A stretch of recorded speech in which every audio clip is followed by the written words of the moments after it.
절대 실패하지 않는 자기주도 학습 습관은 메타인지는 학습 과정에서 자신의 인지 상태를 인식하고 평가하는 능력을 말합니다. 쉽게 말하자면 자신이 어떤 것을 알고 또 어떤 것을 모르는지 스스로 인식하고 인지하고 평가할 수 있는 능력입니다. 그래서 선택과 집중, 그만큼 메타인지 능력이 높다.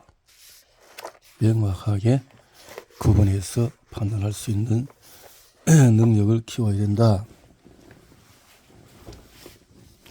메타인지라는 말이네요. 중요한 것은 공부 방법이 아니라 습관이다. 우수한 학생들은 대체 공부를 어떻게 하는 걸까요? 많은 사람이 궁금해하는 점이죠. 공부의 왕도 1등의 공부법, 카이스트 공부법 등의 주제를 담은 책에서는 최상위 학생들의 공부 방법을 소개하고 있습니다.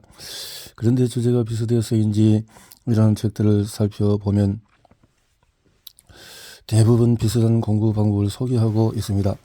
학생들 역시 그런 책들을 많이 보았을 테니 공부 잘하는 방법에 대해서는 이미 잘 알고 있을 겁니다.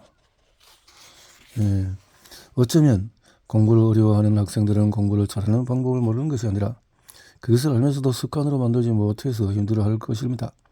그래서 학생들에게 정말 필요한 것은 공부가 아니라 습관, 공부 잘하는 학생들이 갖는 습관, 한마디로 자기주도 학습 습관이라는 거죠.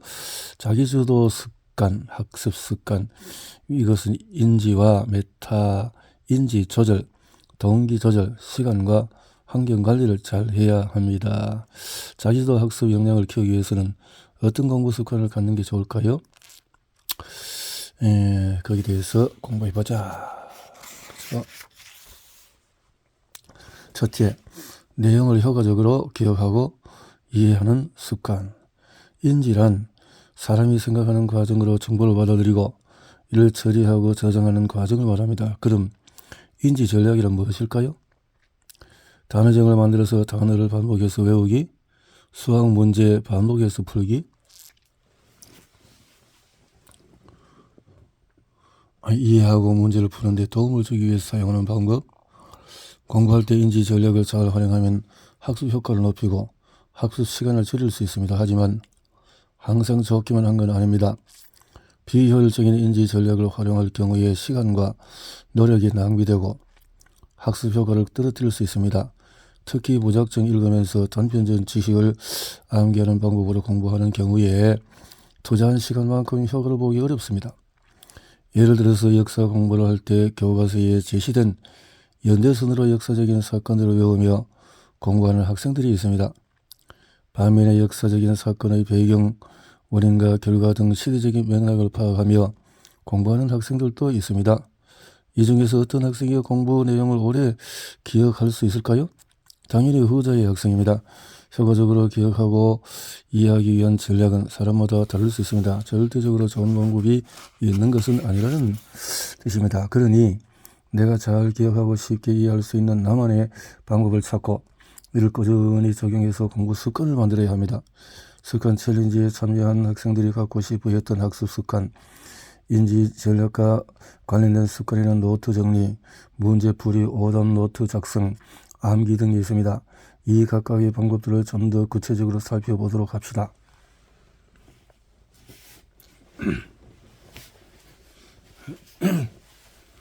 학습 효과를 높여주는 노트 정리, 요약 노트 정리법. 노트 정리를 공부할 때 가장 많이 쓰는 방법으로 수업이나 학습 내용을 기억하기 쉽게 요약하고 정리하는 것입니다. 예를 들어서 개념을 정리하거나 내용을 요약하면서 배운 내용을 떠올리며 복습할 수 있습니다. 학습한 내용을 정리하면서 불확실한 내용이나 추가로 학습해야 할 내용을 파악하고 필요에 따라 다시 학습할 수 있습니다. 가장 일반적인 노트 정리 방법은 요약 노트를 작성하는 것입니다. 요약 노트는 학습한 내용을 간결하게 요약하고 중요한 내용을 강조해서 정리하는 방법입니다. 이 방법은 많은 양의 정보를 간략하게 정리하고 기억하는 데 매우 유용합니다. 요약 노트를 작성할 때는 핵심 내용을 요약하거나 학습한 내용을 대표하는 주요 단어나 구절을 적어서 정리합니다. 이렇게 작성된 요약 노트는 정보를 기억하기 쉽게 도와주고 나중에 필요한 내용을 쉽게 찾아볼 수 있어서 시간을 절약해 줍니다. 학생들은 매일 수업 시간에 배운 내용을 요약해서 노트로 정리하는 것을 꾸준히 실천해서 습관으로 만들고자 했습니다. 예를 들어서 수학이나 과학 시간에 배운 핵심 개념을 암기 카드로 만들어서 정리한 학생들이 있었습니다. 또한 역사 시간에 배운 내용을 지도와 함께 시각적으로 정리한 노트를 매일 인증한 학생들도 있었습니다.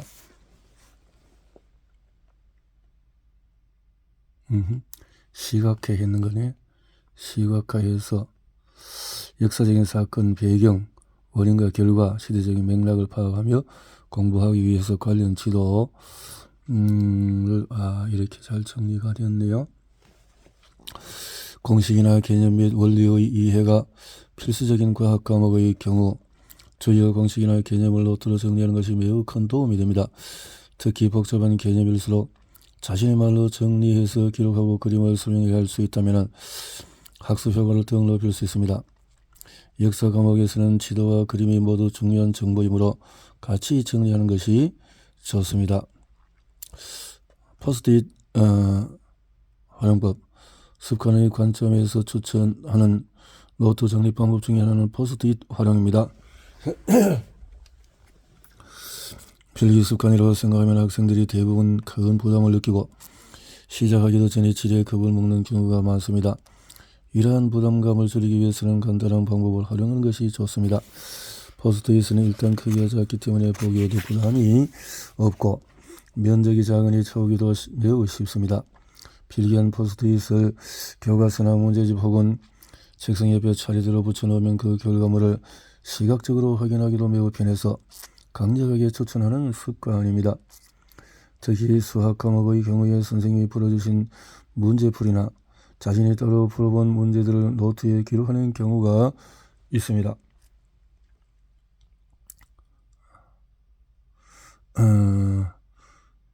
이건 노트 필기와 문제와 함께 있지 않기 때문에 나중에는 알아보기가 어렵습니다. 그럴 때 포스트잇에 필기하고 문제 옆에 붙여놓으면 필기한 내용을 효과적으로 볼 수 있으며 포스트잇 메모 때문에 풀이 과정을 기억해내기도 쉽습니다. 실제 챌린지에 참여했던 학생들은 수업 시간에 배웠던 내용을 포스트잇 혹은 암기 카드 형태로 기록해서 보관했습니다. 혹은 온라인 노트에 기록해서 보관하는 경우도 많았습니다. 이런 기록들이 쌓이면 시험 준비를 할 때도 중요한 것만 효율적으로 공부할 수 있게 됩니다. 표 다이어그램 마인드맵 활용법. 노트 정리를 위해서 활용할 수 있는 또 다른 방법은 표나 다이어그램 또는 마인드맵을 활용하는 것입니다. 이것들을 활용해서 학습한 내용을 체계적이고 의미 있는 방식으로 정리하면 도움이 됩니다. 표나 다이어그램은 정보를 시각화해서 정리하는 데 도움이 됩니다. 정보를 행과 열의 형태로 정리하는 표는 정보를 간단하면서도 체계적으로 정리할 수 있는 방법이므로 쉽게 활용할 수 있습니다. 이러한 도구를 활용해서 학습한 내용을 체계적으로 정리하면 정보가 시각화되어서 복잡한 개념도 쉽게 이해됩니다. 마인드맵은 학습한 내용의 중심 주제를 잡고 연관된 아이디어를 연결해서 정리하는 방법입니다. 이 방법은 핵심 개념을 중심으로 연관된 정보들을 체계적으로 정리하면서 개념과 정보의 연결고리를 시각적으로 파악할 수 있습니다. 한눈에 내용이 파악되도록 표, 다이어그램, 마인드맵 등을 활용해서 정보를 시각화해서 정리한 노트, 마인드맵. 잘했네. 공부하고 시각화해서 노트 정리 방법은 각자의 스타일에 맞게 자유롭게 선택할 수 있습니다. 중요한 것은 같은 내용을 학습하더라도 손으로 직접 기록하면 기억에 오래 남는 효과가 있다는 것입니다. 앞서 설명한 노트 필기 방법들을 확인하고 어떤 것이 자신에게 잘 맞으면서도 효과를 발휘할 수 있는지 찾아보기 바랍니다. 노트 정리를 처음 시작하는 학생이라면 처음부터 완벽한 노트를 만들겠다는 욕심을 버려야 합니다.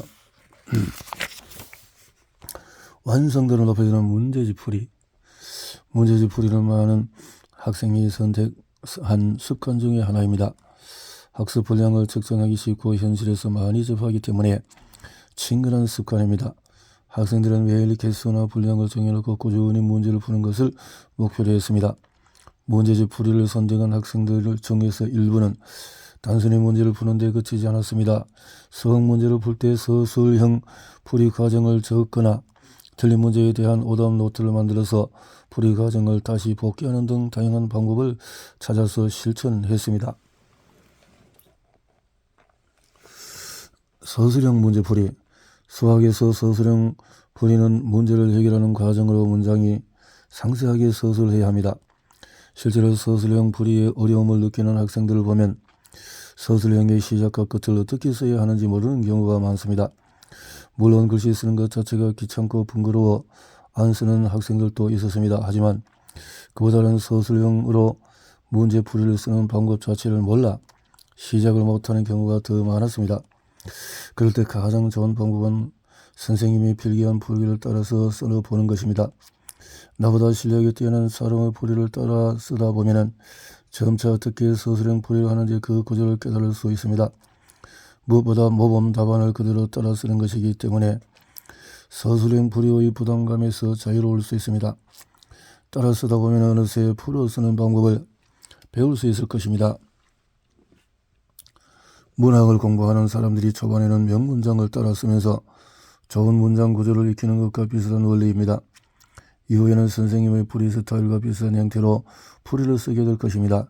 그러나 단 한 개 더 발전하려면 자신만의 풀이를 완성할 수 있어야 합니다. 실제로 현장에서 학생들에게 수학을 가르칠 때 활용하는 방법입니다.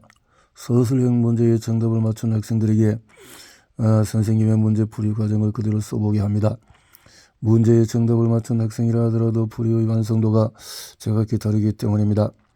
완성도가 높은 풀이를 따라 써보면서 좋은 풀이 과정을 익히는 것은 매우 도움이 됩니다. 좋은 문제풀이를 따라서 적어본 뒤에 자신만의 문제풀이 구조를 만들면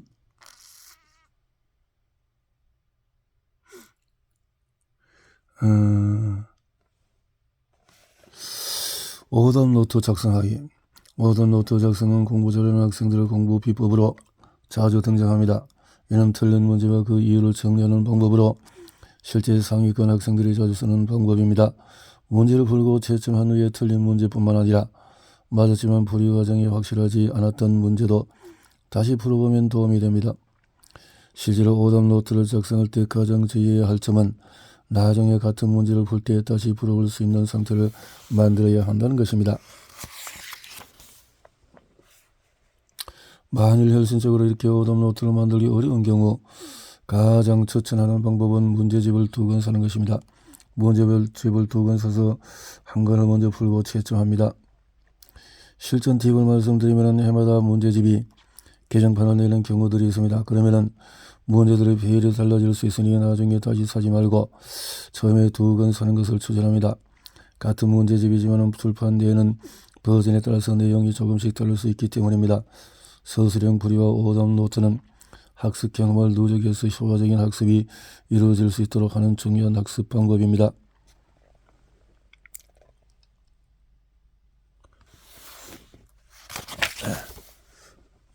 이렇게 서술형 풀이와 오답 노트를 통해서 학습 경험을 누적하면 이전에 학습한 내용과 경험을 다시 활용해서 새로운 학습 과제를 더욱 효과적으로 수행할 수 있습니다. 기억을 더 잘 할 수 있는 의미 부여. 기억과 이해를 더 잘 할 수 있는 또 다른 방법은 학습한 내용에 의미를 부여하는 것입니다. 학습 습관 챌린지에서 학생들이 선택한 습관 중에서 영어 단어를 외울 때 문장을 만들어서 외우는 방법이 있습니다. 예를 들어서 단어에서 외울 때에 procrastinate를 외울 때 I always procrastinate until the last minute to start my homework 같이 문장을 만들어 외우면 훨씬 도움이 됩니다. 문장의 맥락과 함께 전체적인 의미를 이해하면 그 단어가 미루다를 나타낸다는 것을 쉽게 기억할 수 있기 때문입니다.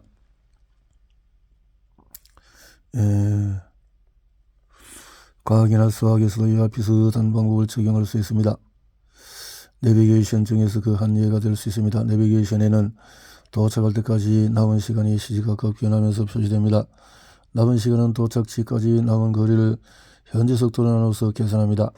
남은 거리와 현재 속도에 따라 남은 시간이 정해지기 때문에 남은 시간은 남은 거리와 속도의 함수라고 할 수 있습니다. 이렇게 이해하면 함수 문제를 푸는 것보다도 함수의 개념을 더욱 쉽게 이해할 수 있으며 적용하는 능력을 키울 수 있습니다. 이를 통해서 수학이나 과학 일상생활에서 어떻게 적용되는지를 파악하고 이해할 수 있습니다.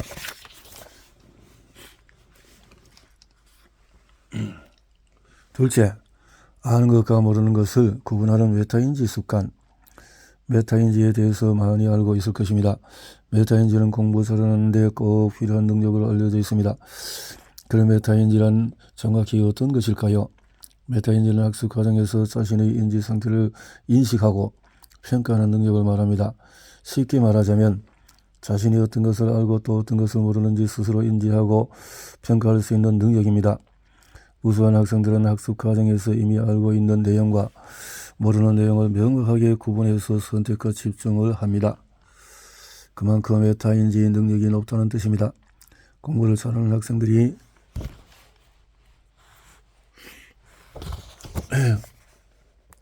진행 가장 공통적인 능력에 해도 과언이 아닐 만큼 학습에서 메타인지 능력은 매우 중요합니다. 종종 시험을 보고 이런 말을 하는 학생들이 있습니다.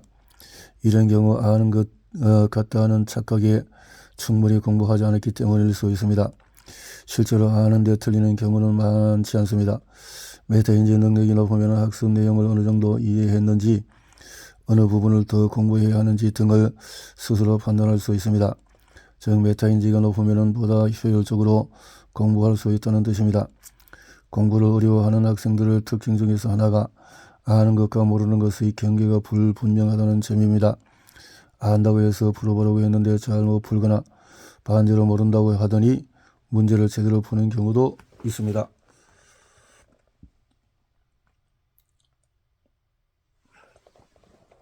하지만 공부를 잘하는 학생일수록 이런 편차가 작습니다. 자신이 예상하는 자신의 실력과 실제 실력 사이의 격차가 매우 작은 것입니다. 그만큼 공부를 잘하는 학생들은 자신에 대한 판단이 정확하다는 뜻이기도 합니다.